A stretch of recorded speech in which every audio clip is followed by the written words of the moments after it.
All right, you're back. Time to roll forward. Here's the deal.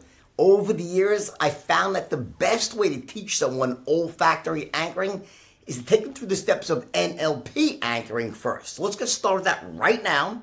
And there are 5 steps to NLP anchoring. Step number 1 is you want to choose a state. Now, this is where you actually set an intention for the emotional state that you want to anchor. Now, in our case, let's choose a state of absolute certainty, as this is that one linchpin state that you absolutely must learn to trigger at will if you want to succeed in sales, business, basically in life in general. Now, theoretically, you could choose any state. If you want to go back to this exercise again at some point down the road, you can do that. But for right now, let's all choose a state of certainty. All right? With that, we want to step number 2 now, which is to choose your focus.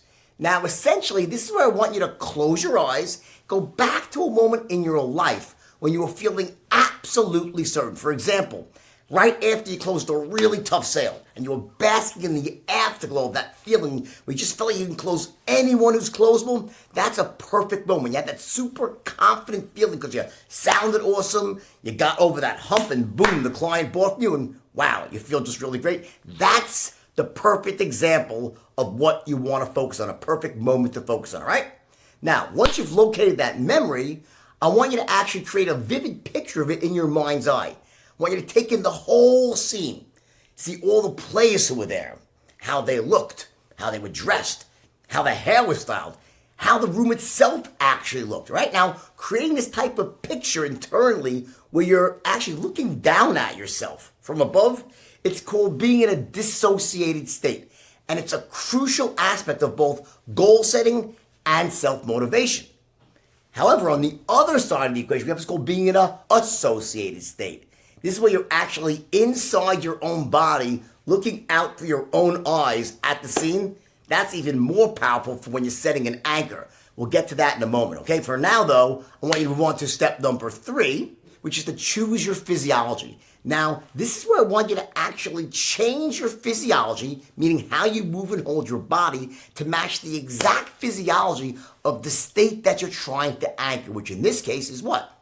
Absolute certainty, right? So you want to make sure that you're standing certain, holding your head certain, even breathing certain, talking internally to yourself certain. Essentially, every aspect of your physiology, down to your most minute gestures and facial expressions, needs to be resonating with a state of absolute certainty. Now, one point I want to make here is that if you're sitting in an office right now and it's difficult to act this stuff out, I get it. So go through this lesson passively, meaning just sit, listen, watch, and learn. But please make a mental note to yourself to go back to this lesson again when you're in private. And I actually want you to act this stuff out.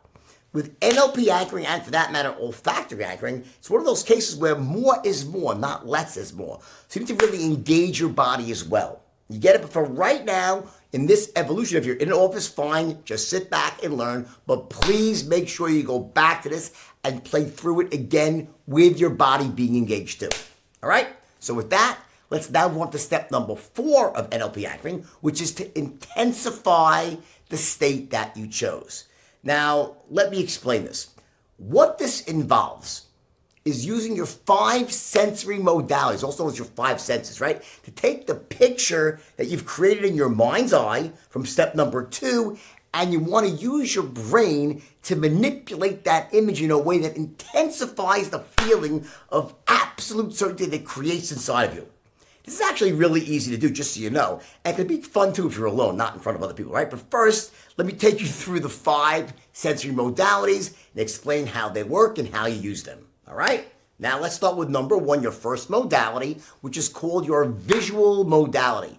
Now this is what you see both externally in the world, your vision, and also internally in your mind's eye. Now, in the latter case, in your mind's eye, that picture could be from a memory that you have, right? It's a recall, or it could be from your imagination, meaning visual construction, or a combination of the two. The point is that you can remember what you saw back in the day, or create something that's even more empowering to you. You get it? That's your visual modality. Now, number 2, we have what's called your auditory modality, which is what you hear. And again, this can be both external, what you hear out in the world, and internal, what you want to make up that you heard, like you make up dialogue, right? And has the same permutations as above. Okay? Meaning you can construct it, you can remember it, or a combination, right? That's number 2. Now, number 3, we have what's called your kinesthetic modality. Now, this is what you feel. Again, both externally and internally, and of course, the same permutations as above. Number 4, you have your gustatory modality, which is what you taste. Again, both externally and internally, same permutations as above, right? And then number 5, which is really important to us here, is your olfactory modality, which is what you smell, both externally in the world and a smell internally that you remember or construct, or a combination of those two, right?